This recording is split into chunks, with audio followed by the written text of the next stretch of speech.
আসসালামু আলাইকুম ওয়া রাহমাতুল্লাহি ওয়া বারাকাতুহু। আলহামদুলিল্লাহি ওয়াহদা ওয়াসসালাতু ওয়াসসালামু আলা মান লা নাবিয়্যা বা'দা। আম্মা বা'দ। আমার এই ভিডিওটি যে যেখান থেকে দেখছেন, কাছে বা দূরে, সকলকে প্রীতিমূলক শুভেচ্ছা জানিয়ে আজকের প্রশ্ন উত্তর পর্বে শুরু করছি। এক ভাই প্রশ্ন করেছেন, আকিকা এবং কুরবানি একসাথে দেওয়া যাবে কিনা। আমরা কোরআন এবং হাদিস থেকে এর উত্তর দেওয়ার চেষ্টা করব। আমা তাওফিক ইল্লা বিল্লাহ, আল্লাহুম্মা আমিন। দেখুন, কুরবানি এবং আকিকা এই দুটি হলো ভিন্ন একটা ইবাদত, ভিন্ন দুইটা ইবাদত এবং নিয়তও আলাদা, দিন তারিখও আলাদা।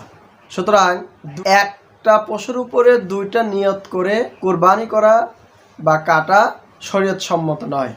কারণ কুরবানি হলো প্রত্যেকটা সামর্থ্যবান ব্যক্তির উপরে, প্রত্যেকটা সামর্থ্যবান নিসাব পরিমাণ যার সম্পদ আছে এরকম প্রত্যেকটি সামর্থ্যবান ব্যক্তির উপরে কুরবানি করা ওয়াজিব।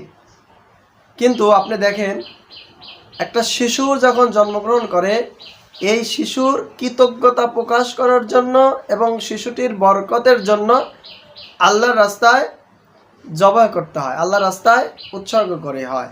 এই হচ্ছে আকিকা, এটা হচ্ছে মুস্তাহাব। তো কুরবানি হচ্ছে ওয়াজিব আর আকিকা হচ্ছে মুস্তাহাব।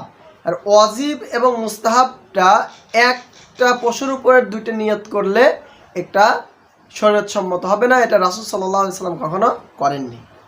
রাসূল সাল্লাল্লাহু আলাইহি সাল্লাম এবং সাহাবায়ে কেরাম তাদের জীবদ্দশায় এরকম কোথাও পাওয়া যায়নি যে তারা কুরবানি এবং আকিকা একটা পশু দিয়েই করেছেন বা একসাথে করেছেন, না, এরকম প্রমাণ পাওয়া যায়নি।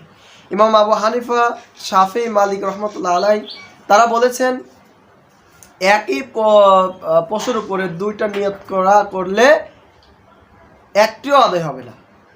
একটা আদায় হতে পারে, কিন্তু আর একটা ব্যাপারে আশঙ্কা থাকে।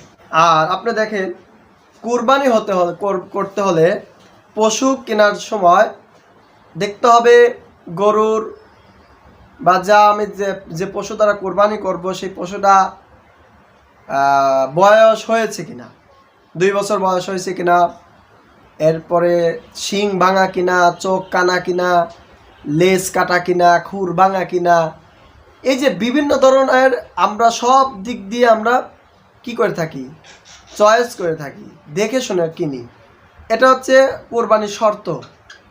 কিন্তু আপনি দেখেন, যদি আকিকা করতে যায়, আকিকা কিন্তু এই শর্ত প্রযোজ্য নয়। আকিকা একটা ছেলে হলে 2টা বকরি বা ভেড়া দুম্বা দিতে হবে, আর একটা মেয়ে হলে একটা ছাগল বা ভেড়া দিলেই হয়ে যাবে। এটা খুর ভাঙা হোক, লেজ কাটা হোক, কানা হোক বা শিং ভাঙা হোক, বয়স হোক বা না হোক, হলেই হলো। সুতরাং আকিকা আর আরেকটা বিষয় হলো কুরবানির জন্য নির্দিষ্ট একটা দিন তারিখ আছে। যেমন কুরবানির জন্য জিলহজ মাসের 10, 11 এবং 12 এই 3 দিন হচ্ছে নির্দিষ্ট, এর বাইরে কুরবানি করা যাবে না। আর আকিকার জন্য কোনো নির্দিষ্ট দিন নেই, যখন সন্তান ভূমিষ্ঠ হবে তার থেকে 7 দিন পরে আকিকা করা সুন্নাহ। এজন্য আকিকা এবং কুরবানি দুটাই ভিন্ন ইবাদত। সুতরাং একই পশু দ্বারা কখনো একসাথে কুরবানি এবং আকিকা করা শরীয়ত সম্মত নয়।